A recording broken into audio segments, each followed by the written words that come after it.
मुंबईच्या सायन नायर आणि केईएम हॉस्पिटलमधली सामान्य रुग्णसेवा रविवार संध्याकाळपासून बंद आहे। या तीनही हॉस्पिटलमध्ये फक्त अत्यावश्यक सेवा सुरू आहेत। सायन हॉस्पिटलमध्ये रुग्णांच्या नातेवाईकांकडून डॉक्टर रोहित कुमार यांना मारहाण झाली।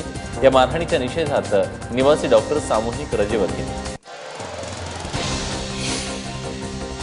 औरंगाबादेतील घाटी या शासकीय रुग्णालयातील डॉक्टर मारहाण प्रकरणी निवासी डॉक्टरांनी रुग्णसेवा बंद केली आहे आणि रुग्णालयाबाहेर शांततेत आंदोलन केलं।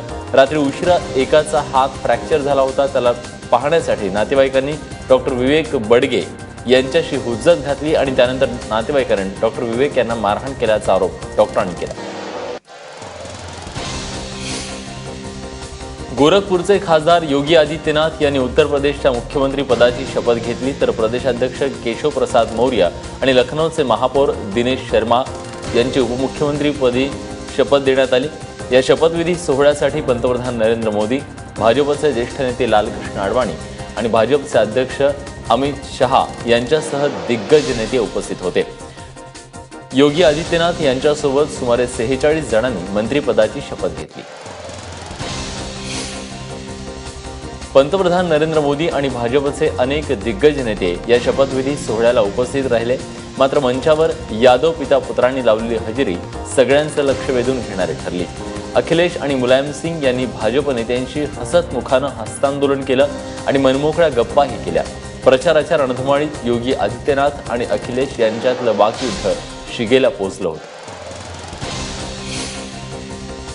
वाहतूक नियंत्रणासाठी नियुक्त करण्यात आलेल्या महिला होमगार्डला रिक्षा चालकानं मारहाण करून नाल्यात फेकल्याची धक्कादायक घटना डोंबिवलीत घडली आहे। या घटनेनंतर आरोपी रिक्षा चालक रवी गुप्ताला अटक करण्यात आली आहे। राजकीय पक्षांना मीरा भाईंदर महानगरपालिकेच्या निवडणुकीचे वेध लागलेत। मीरा भाईंदरमधील 5 विद्यमान नगरसेवकांनी शिवसेनेचे पक्षप्रमुख उद्धव ठाकरे यांच्या उपस्थितीत पक्षप्रवेश केलाय। हातावर शिवबंधन बांधणाऱ्यांमध्ये काँग्रेसचे 2, राष्ट्रवादीचे 2 आणि मनसेच्या 1 नगरसेवकाचा समावेश आहे। नगरसेवकांसह अनेक पदाधिकारी आणि कार्यकर्त्यांनी देखील शिवसेनेत प्रवेश केला। यवतमाळमध्ये गर्भपात करत असल्याच्या संशयातून जिल्हा आरोग्य अधिकाऱ्यांनी बडोदेकर हॉस्पिटलमध्ये छापा टाकला।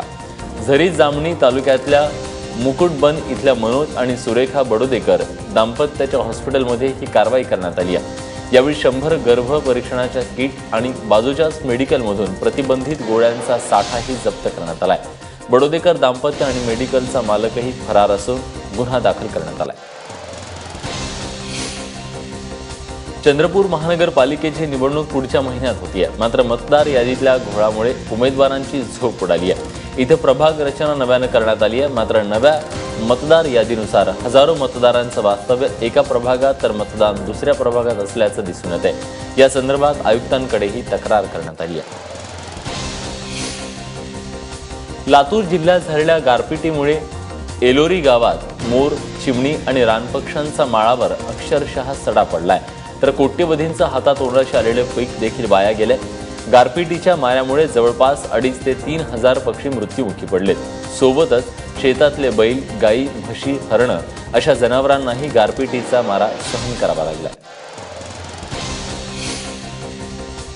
सरकारच्या शेतकरी धोरणांचा निषेध करण्यासाठी राज्यभरात काल एकदिवसीय उपोषण करण्यात आलं। भूमिपुत्र संघटनेकडून या उपोषणाची हाक देण्यात आली। या उपोषणाला शेतकऱ्यांसह समाजाच्या विविध स्तरातून साथ मिळताना दिसली। मुंबई, पुण्यासह राज्यातील अनेक शहरं तसंच गावांमधून लोक या उपोषणात सहभागी झाले। पत्नीचा फोटो काढताना दरीत पडून पतीचा मृत्यू झाल्याची दुर्दैवी घटना सज्जनगडावर घडली आहे। साताऱ्यातील आंबवडे बुद्रुक गावातल्या धनंजय जाधव आणि नीलम यांचं 4 महिन्यांपूर्वीच लग्न झालं होतं। धनंजय आणि नीलम फिरण्यासाठी सज्जनगडावर आले होते।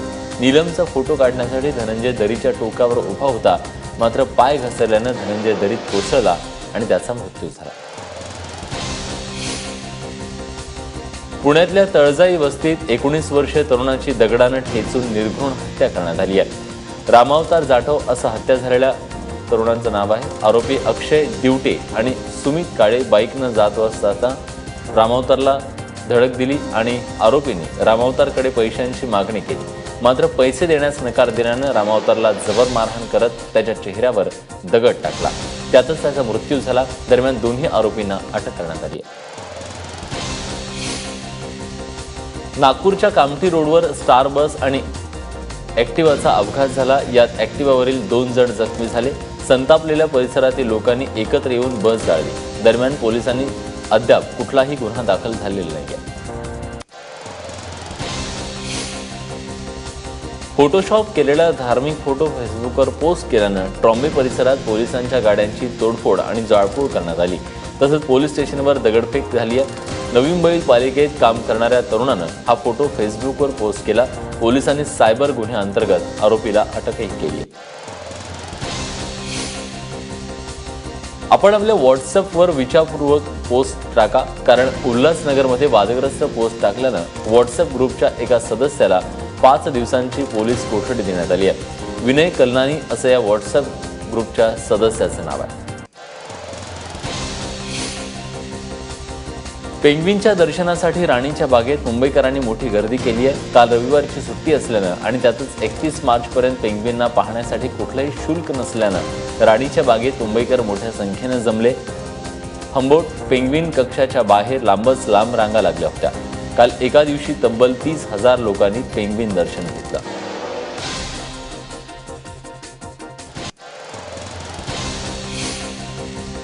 भिवंडी तालुक्यातील अंजूर गावच्या खाडीत शेकडो माशांचा मृत्यू झालाय। खाडी किनारी असलेल्या गावठी दारूच्या भट्ट्यांमुळे माशांचा मृत्यू झाल्याचा आरोप होतोय। अलिमघर ते दिवा 3 किलोमीटर अंतराची ही खाडी आहे। या खाडीत राखीव मासे ठेवण्यात येतात। यावर स्थानिक मच्छीमारांचा व्यवसाय अवलंबून आहे। खाडी किनारी 7 ते 8 दारूच्या भट्ट्या आहेत। भट्ट्यांमधील रसायनयुक्त पाणी खाडीत सोडण्यात येतं, त्यामुळे माशांचा मृत्यू झाल्याचं कळतंय। ज्ञान की वाचनालय आणि एबीपी माझाच्या संयुक्त विद्यमानं घेण्यात आलेल्या निबंध स्पर्धेचा बक्षीस वितरण सोहळा काल पार पडला। मुंबईतल्या वायबी सेंटरच्या सभागृहात विजेत्यांचा सत्कार करण्यात आला। राज्याचे शालेय शिक्षण मंत्री विनोद तावडे, पाणी फाउंडेशनचे सत्यजित भटकळ, एबीपी माझाचे संपादक राजू खांडेकर, ज्ञान की चळवळीचे प्रणेते प्रदीप लोखंडे, अभिनेते सयाजी शिंदे या कार्यक्रमाला आवर्जून उपस्थित होते।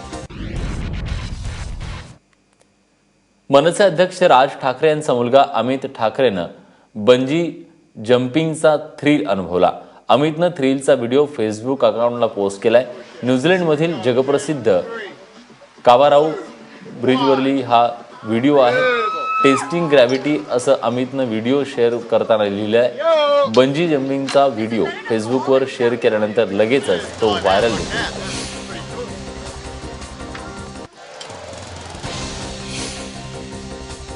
कोकणातील कोकम, नाशिक शिवाईन आणि महाबळेश्वरची स्ट्रॉबेरी आता जागतिक व्यासपीठावर पोहोचणार आहे, कारण या उत्पादनांना आता जीआय टॅग मिळाला आहे। जीआय टॅग म्हणजे जिओग्राफिकल इंडिकेशन।